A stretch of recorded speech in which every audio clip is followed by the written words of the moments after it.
welcome back to Celebrate Pipes, here with myself, Paddy Martin, and my friend Brendan McCreanor from Dunleer. We're here to talk a little further on the background to this instrument, the wonderful instrument, the Irish Uilleann Pipes, and I want to just tell you a little bit how they evolved, where the sound comes from, all that sort of thing, even a little how they're made, and mention one or two of the famous pipe makers that we had. It's back a few hundred years, the 17th century, when these started to appear.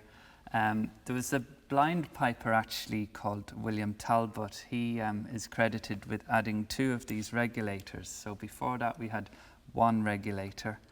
These are the regulators, as we maybe didn't point out. Regulators here just provide some additional harmonics to the tune.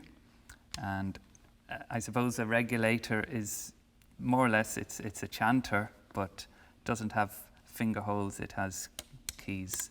Now I want to tell you, there was another famous pipe maker also.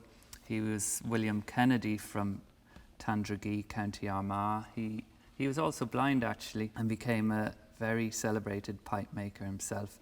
And he also developed the instruments. As far as I've read, he is the maker that added keys to a chanter first to enable sharps and flats to increase the music you can play on them. He also made improvements to the regulators. I'm not sure exactly, but he did anyway, so I believe. What key would that set of pipes be in that you're holding? They're referred to as being in D, the pitch D, concert pitch is what we, as you know, same as your own. Same as mine, yeah. They come in different colours too.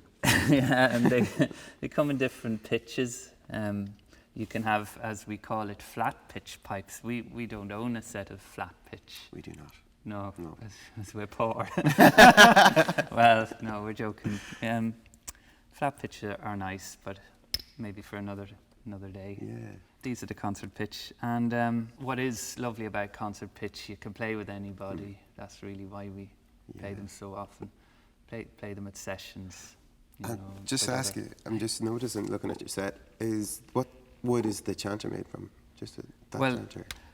And in this case, that's a Ziricote, so an exotic enough. Wow. I'm not sure where that comes from. Yeah, it's beautiful. I have a billet of it here, in its raw billet state. Wow.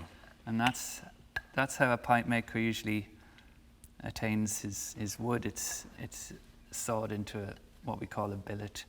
It's usually covered in wax to prevent the drying out taking place too quickly and causing cracks. But sometimes the wood is just waxed at each end, because that's the end grain of the wood and where it would lose most moisture. Yeah. The best and most common wood is usually ebony for Uilleann pipes. It's my favourite wood of pipers and pipe makers is ebony. And you'd see ebony on a piano as well. Yeah, the black. It's very black wood. The pipe maker, when he gets his wood together to make the set of pipes, he has to first turn the billets into a round on the lathe, and this gets rid of the wax and starts to shape the pipe, allows the wood to breathe and dry slightly. And the lathe is a machine that spins it with a blade on it. Okay, cool. Don't have that with me. No. For obvious reasons, it's hard. It's pretty big. But you get the idea. Yeah. Now, if you want to know the process which follows then, let's say this is a chanter that's been made to round. You come along, once that stage is done, you come along and you drill the pipe from end to the other end. In the case of Uilleann pipes, the bore, you won't probably see that from way back there, but the bore goes up the middle. It's kind of a conical shape, wider here, and tapers gradually to the narrow end where the reed sits. So it's rounding, boring out. When it's bored out, you ream it. So I think I brought a little reamer here. There's various other reamers. I won't show you them all. That's more of a bottom hand reamer. the reamer goes in and smooths off all the steps that were made from the drills as they went down the chanter. The reamer gives the final finish and shape to the bore, and once that's done, you then add the tone holes. You see? Yeah, you can see it now. Yeah. Usually you might have a template to mark them or position them, or a special machine that moves along in a straight line. And the back D hole, as we say it, on the back, lining up all the other holes there. And I guess in this state you would leave this to rest and settle for about 6 months, ideally. Let the wood settle, let moisture, you know, the saps and moisture from the tree basically to leave the wood. So would you dry it like a kind of like pottery, or just more of a natural process? Right. Yeah. I tend to bring mine into the house upstairs because the workshop would be that bit colder and damper. It would just take too long, I feel. You know, it gets you a bit quicker on. And I've even got a couple of finished. I dabble in this whole craft myself and make a few pipes. There's one I've finished. There's another one. Then it's a case of shaping the outside again on the lathe with your chisels.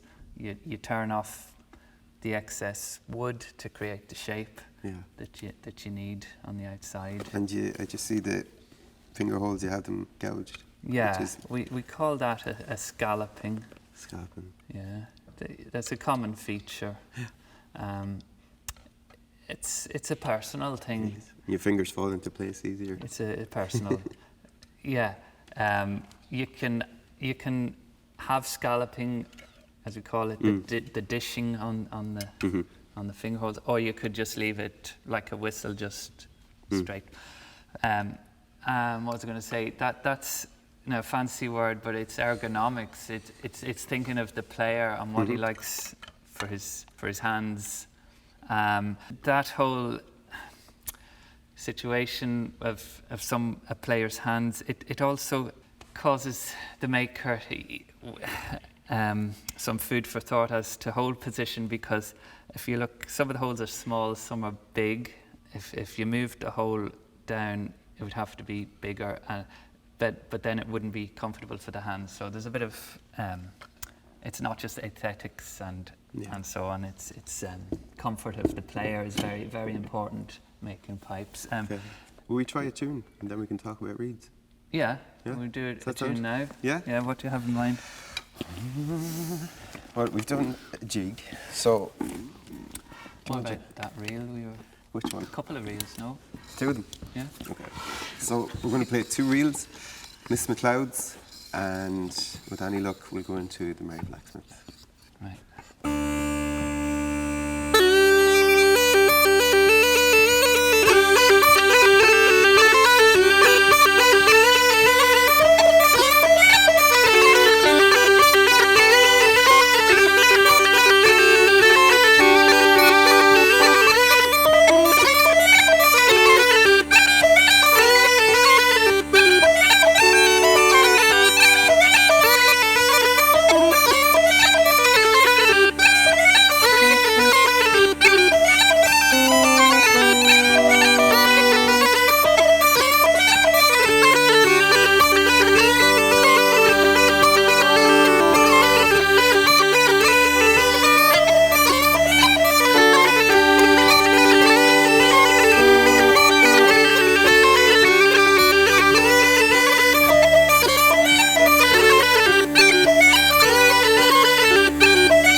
Thank you.